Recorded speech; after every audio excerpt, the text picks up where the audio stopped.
So today is National Iced Tea Day, and I'm going to show you 3 ways that I do iced tea. So the first 2 types of tea are actually just made with black tea bags, and you can make any kind of dried tea, of course, with tea bags. And then the third one is a little bit more advanced because you have to grow your own tea or leaves of some kind for tea.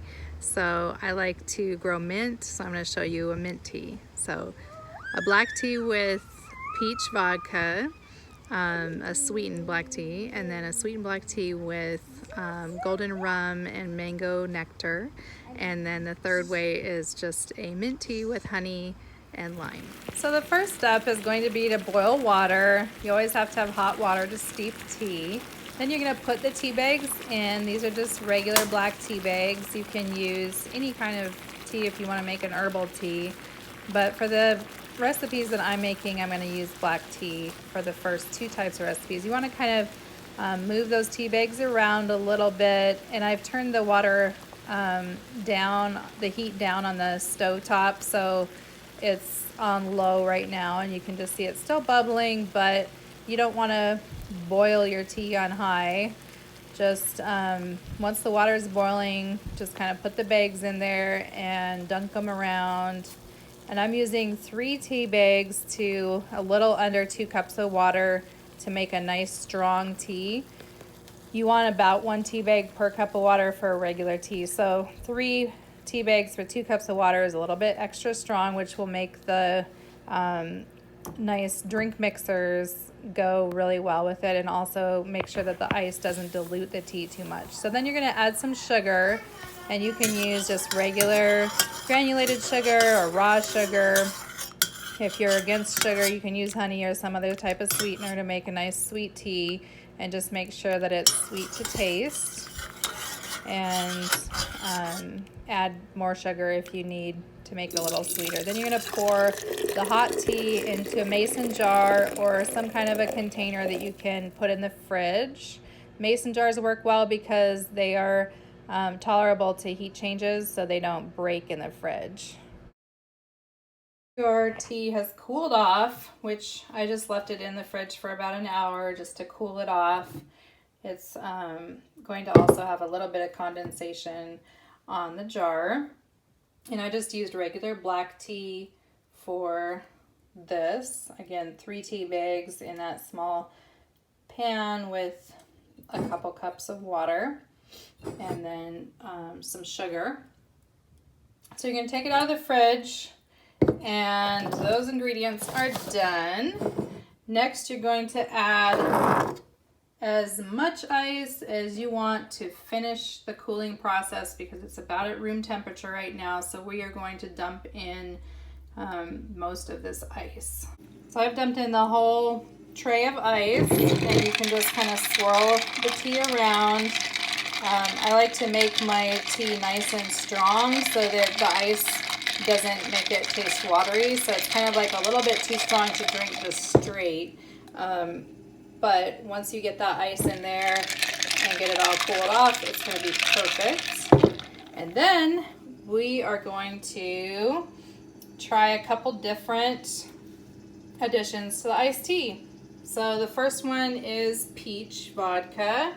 And for the second one, we're going to do a golden rum. First, we're going to try the peach vodka and see how that tastes with just a little bit of a splash. And I'm actually going to add a little lemon in there too, just to kind of add a little bit of flavor and also make it look nice and fancy. So we're going to taste that. It has a nice peach flavor to it, but I think I'm actually going to need a little bit more vodka.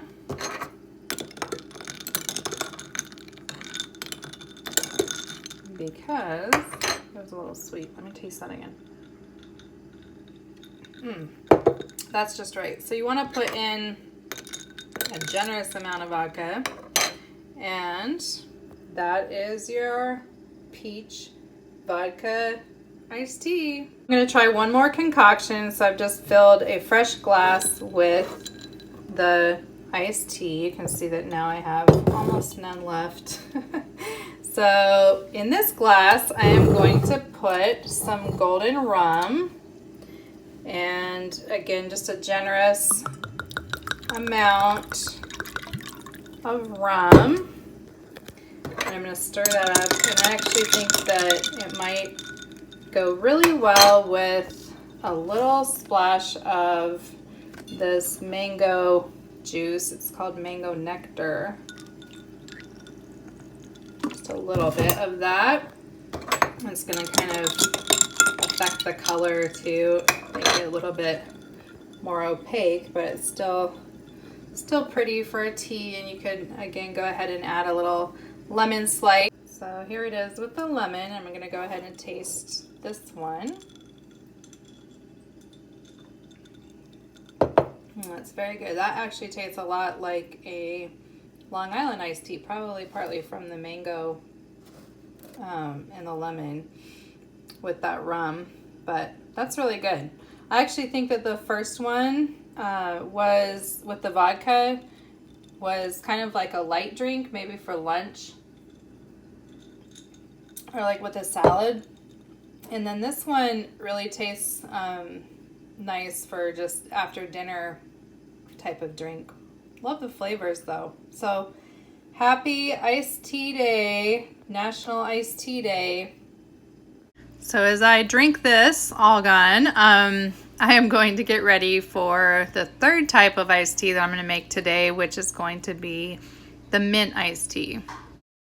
So this is my patch of mint, and as you can see, it is thriving, and we're going to just pick some of the leaves, actually just some of the tops off.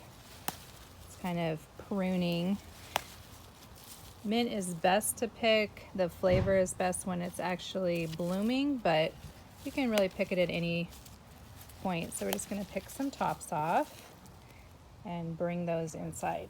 And then you just want to wash the leaves just to make sure that there aren't any little bits of dirt or anything on them.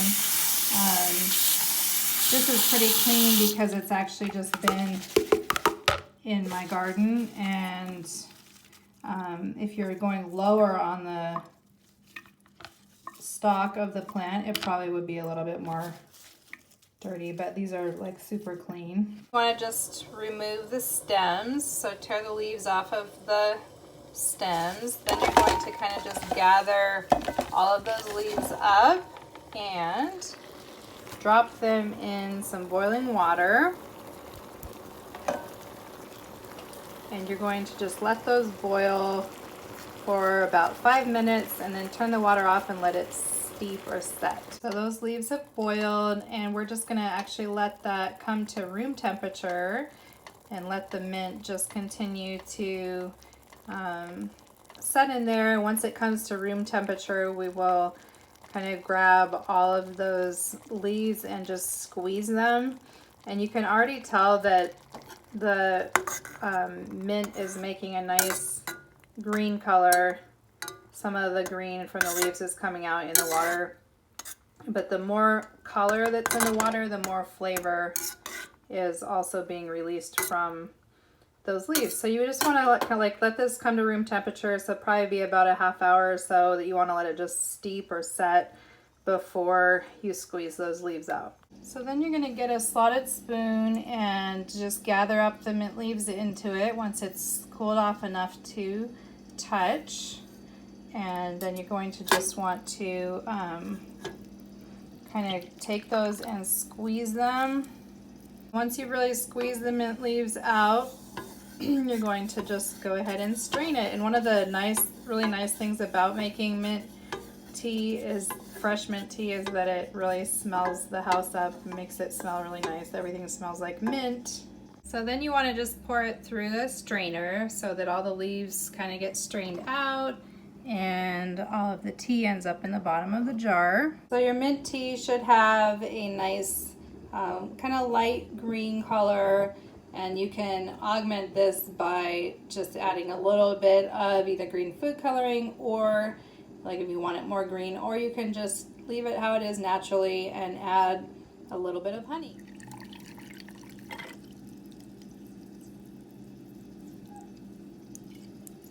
And once you have that tea cooled off, you can just add it to a nice cup of ice. I put a little bit of lime in mine. You can add anything that you want to it. I actually always like to add the sweetener before I cool off the tea, just because it dissolves a lot better if the tea is still hot. So I added the honey to the mint tea, cooled it off, and then added it to the ice with the lime.